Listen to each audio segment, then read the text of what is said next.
Have you ever wondered why it feels like our world is becoming more and more unhappy, more depressed? You're not alone. As we navigate through this whirlwind of a world with its rapid technological advances and societal shifts, we find ourselves asking this unsettling question: are we as a society falling into a deep pit of depression? With the rise of mental health issues, the pressure of social media, and the constant juggling of work and life, it's no wonder we feel this way. But is it just us? Or is there something fundamentally flawed with our modern lifestyle? Is our pursuit of success and constant connectivity leading us down a path of despair? We're about to embark on a thought-provoking journey, exploring the reasons behind the growing unhappiness and depression in our world. So strap in and prepare to challenge your beliefs. Stick around as we uncover some shocking truths and challenge your beliefs. Recent studies paint a stark picture of an alarming increase in depression and anxiety worldwide. It's like we're standing on the beach, watching as the tide of mental health issues rises steadily, threatening to engulf us in its tumultuous waves. In the past few years, there has been a significant increase in reported cases of depression and anxiety. It's as if our mental health is caught in a riptide, pulling us away from the shore of wellness and into the turbulent sea of distress. The World Health Organization reports that depression is now the leading cause of disability worldwide. That's a startling and sobering statistic. It's as if we're being swept up in a storm of sadness and worry, with no land in sight. But where is this storm coming from? Many experts suggest that our modern lifestyle may be a significant contributing factor. The fast pace of our lives, the constant barrage of information, the pressure to always be on, it's like we're swimming against a strong current, struggling to keep our heads above water. And then there's the societal pressure, the expectation to succeed, to be happy, to have it all. It's like a powerful undertow, pulling us down into the depths of despair. We're expected to keep swimming even when the tide is against us. But could there be more to it? Could there be something in the very fabric of our society that's contributing to this rise in mental health issues? Some suggest that our emphasis on material success and constant connectivity could be causing us to lose sight of what truly matters, like a ship lost at sea. But what's behind this alarming trend? Could it be the pressure of social media or something deeper within our societal structure? Is it our world that's becoming more unhappy, or are we just becoming more aware of our unhappiness?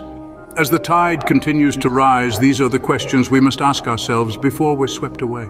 In our digitally connected world, social media has become a double-edged sword. It's a tool that has transformed our lives, shaping the way we communicate, work, and even think. It's a platform that brings us together, allowing us to share moments, ideas, and emotions, creating a sense of global unity. Yet beneath the surface of these digital interactions, there's a darker side. As we scroll through the perfectly curated lives of others, we often compare them to our own, leading us down a path of self-doubt and insecurity. It's a relentless cycle of comparison, where the grass always seems greener on the other side of the screen. This constant striving for an unattainable perfection, this ceaseless comparison, can lead to feelings of inadequacy. We begin to question our own worth, our own achievements, our own lives. And it's not just about the physical. Social media has also changed the way we perceive success, happiness, and even our self-identity.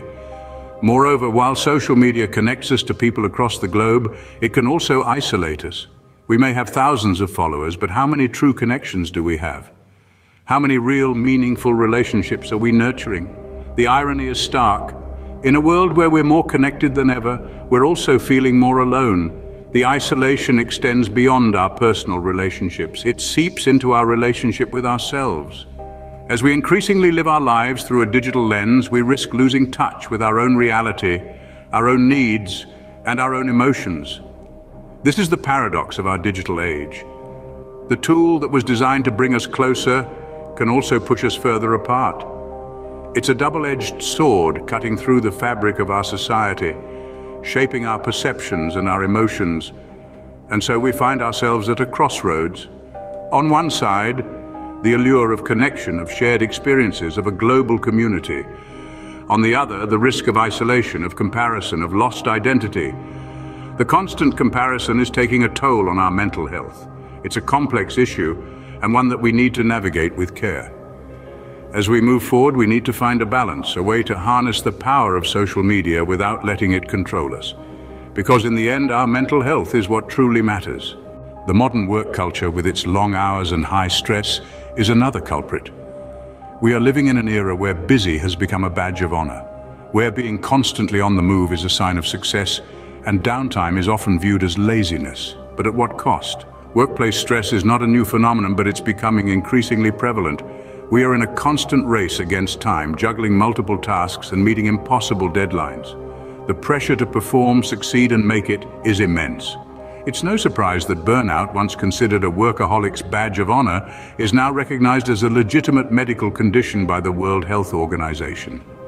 But let's pause and ask ourselves, is this incessant drive towards professional success worth the toll it's taking on our mental health? We are working longer and harder than ever before, but are we happier? Are we more fulfilled? The answer, unfortunately, seems to be a resounding no. Our obsession with work is leaving little room for anything else. Our relationships, hobbies, even our sleep, everything is taking a back seat.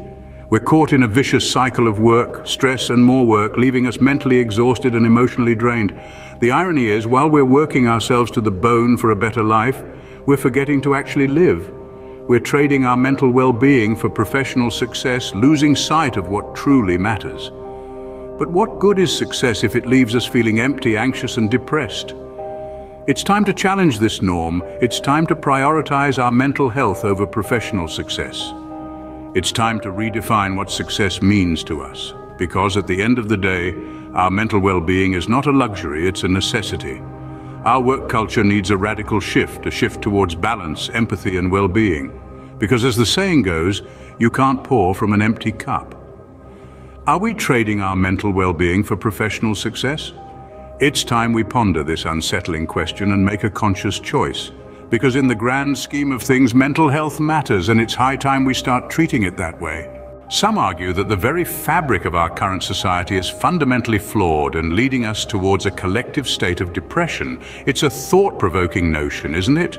Our society, with its hallmarks of rapid technological advancement and constant connectivity, has made life more convenient than ever before. Yet it's this very progress that's under scrutiny. Consider this. Our modern society places a heavy emphasis on material success. We are bombarded daily with images of wealth, luxury, and perfection. We are led to believe that the more we have, the happier we will be. Yet studies suggest that once basic needs are met, additional wealth does little to increase happiness. Instead, the relentless pursuit of material success can lead to stress, anxiety, and ultimately, a sense of emptiness and dissatisfaction. Another significant aspect of our society is the culture of constant connectivity. With the advent of smartphones and social media, we're more connected than ever before. We can communicate with anyone, anywhere, anytime. But are we truly connecting? Or are we substituting authentic face-to-face interactions with shallow digital ones? This constant connectivity also means that we're always on, always available, and it's taking a toll on our mental health. The question then arises, is modern society itself a catalyst for depression? Or are we simply more aware of mental health issues now? After all, depression existed long before smartphones and social media. Could it be that we're just more open to discussing mental health, more equipped to diagnose it, and less inclined to dismiss it as mere melancholy? Indeed, it's a complex issue with no clear-cut answers. Our society, with all its conveniences and complexities, may well be contributing to the rise in depression. However, it's also possible that other factors are at play, factors that we have yet to fully understand. So we're left with a conundrum. Is modern society fundamentally flawed, driving us towards a collective state of depression, or are we simply becoming more aware of the mental health issues that have always been there? But is it the whole truth, or are there other factors at play? So we've seen how various aspects of modern life could contribute to a growing sense of depression. We've explored the rising tide of mental health issues, the double-edged sword of social media, the stress of work-life imbalance, and the controversial question, is our modern society itself to blame?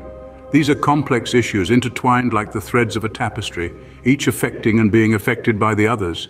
It's a heavy topic, but it's one we must face. We need to question our values, our lifestyle choices, and the societal norms we've grown so accustomed to. This isn't just about awareness, it's about action. It's about choosing to do something, however small, to change our course.